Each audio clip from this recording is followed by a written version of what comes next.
Bonjour à tous, aujourd'hui on va attaquer l'escalier. On change un petit peu d'endroit, on se retrouve dans l'entrée. Et ici nous avons notre escalier provisoire qu'on avait récupéré. C'est l'ancien escalier qu'on a coupé, qu'on a dû raccourcir pour récupérer la différence de niveau entre le sol ici et celui-ci. Donc là on va devoir tout redémonter. On va laisser une plateforme en haut, un palier pour quand on va monter. Et puis on va devoir retirer tout ça. Et on va devoir recouler aussi la partie là, puisque en dessous c'est la cave et il faut qu'on puisse y accéder. Je remercie mon père qui m'a aidé pour la réalisation de cet escalier, et puis je vais vous expliquer un petit peu tout ce qu'on fait. Malgré que c'était un escalier en bois provisoire, c'était vraiment solide puisque forcément quand on passait dessus et qu'on était chargé, il fallait pas qu'il bouge. Du coup, je suis en train de dévisser les parties qui étaient fixées dans le sol définitif.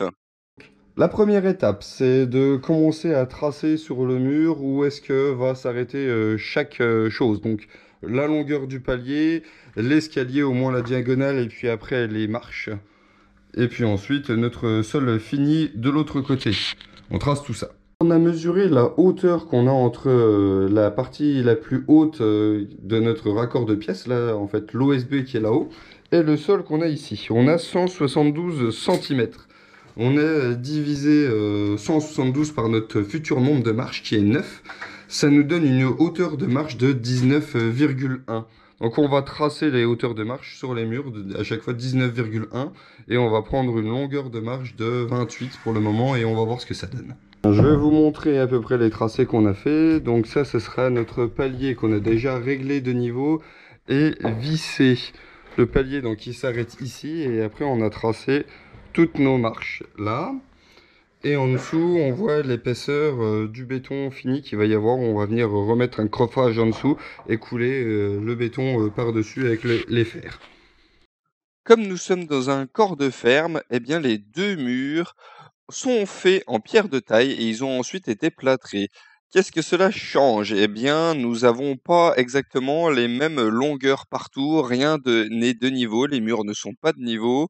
Les marches qu'on doit faire quand on doit couper nos planches de coffrage, eh ben, il faut tout qu'on fasse sur mesure puisque rien n'est droit.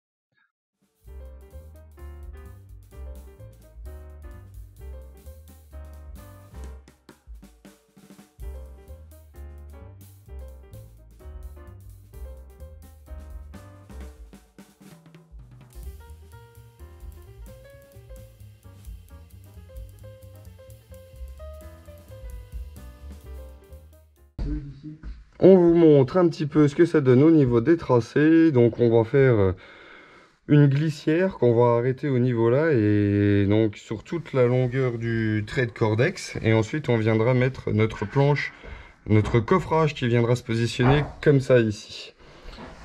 Donc on a tracé partout des deux côtés de l'escalier. Et puis après on viendra étayer notre coffrage par-dessous pour que tout tienne. On vous montre ça.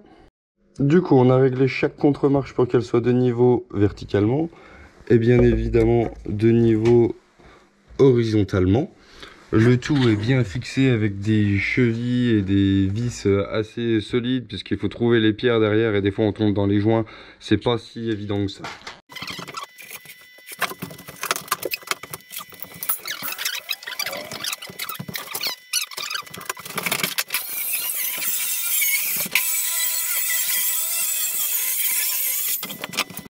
Alors ici c'est l'entrée de la cave en fait. L'escalier il passe par-dessus la cave.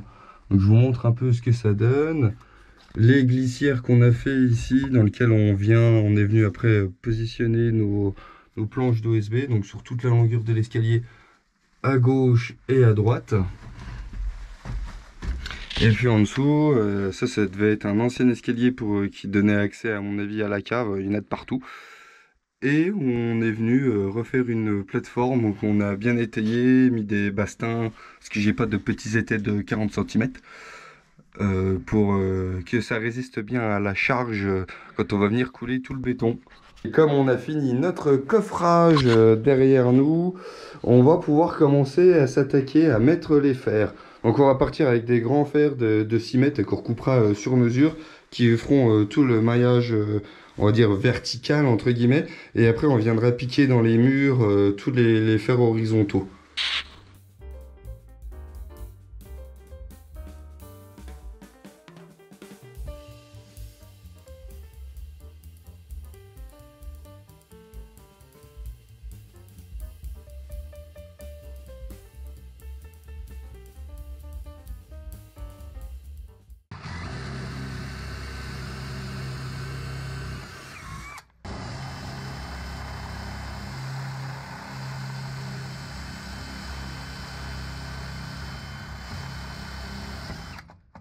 J'ai choisi d'encastrer les fers dans la poutre du sol de l'étage. Je sais pas si c'est le meilleur des choix, mais en tout cas, c'est pas elle qui portera toute la charge puisque ça sera bien repris sur les côtés du mur. Alors, j'ai pas filmé la mise en place des fers, mais je vais vous montrer ce que ça donne. On a dû faire quelques choix, je sais pas si c'est les meilleurs, en tout cas il fallait prendre des décisions. Nous, on a décidé de faire des oreilles pour pouvoir encastrer les carrés de 10-10 dans les murs, à gauche et à droite, et ça pour chaque marche. Et puis sur les endroits où on pouvait pas, j'avais pas de treillis soudé, du coup j'ai fait directement au fer ça c'est des 10, au fer à béton de 10, et puis on a fait chaque marche comme ça. Et en bas, je vais essayer de vous montrer ça. Tac.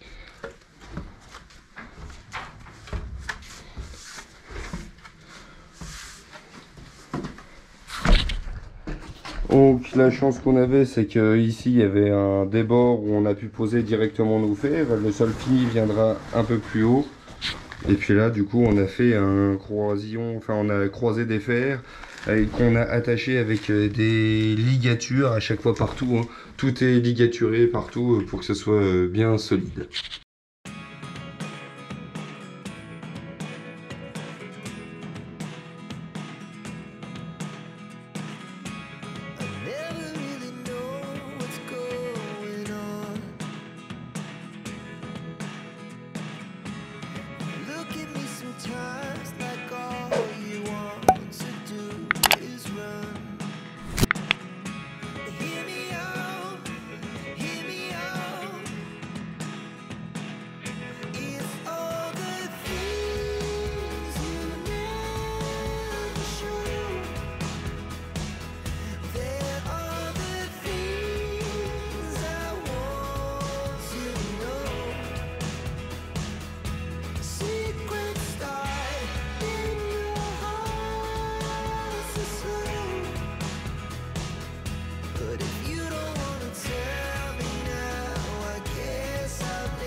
J'ai laissé l'escalier tiré pendant 2 jours.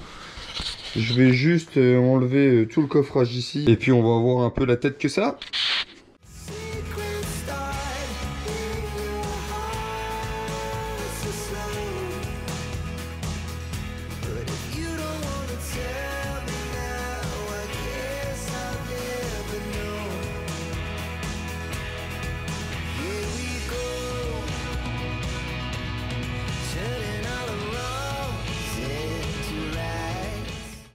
Et voilà, j'ai nettoyé tout l'escalier, il est propre, il est décoffré sur la partie supérieure, je vous montre à peu près le résultat. Donc c'est sûr que c'est pas le plus beau des couloirs, hein. Ça c'est notre porte d'entrée, donc forcément c'est le couloir qui mène vers notre pièce à vivre. On rhabillera les murs, on rhabillera même l'escalier. Là c'est juste du brut pour qu'on puisse le pratiquer vu qu'on l'utilise tous les jours. Ici, on arrive sur la partie en OSB qu'on avait reconstruit et là, c'était notre plancher béton. Et du coup, je vous Voilà. remercie d'avoir regardé cette vidéo. N'hésitez pas à nous dire ce que vous en pensez dans les commentaires. Je vous souhaite des bons bricolages et à bientôt!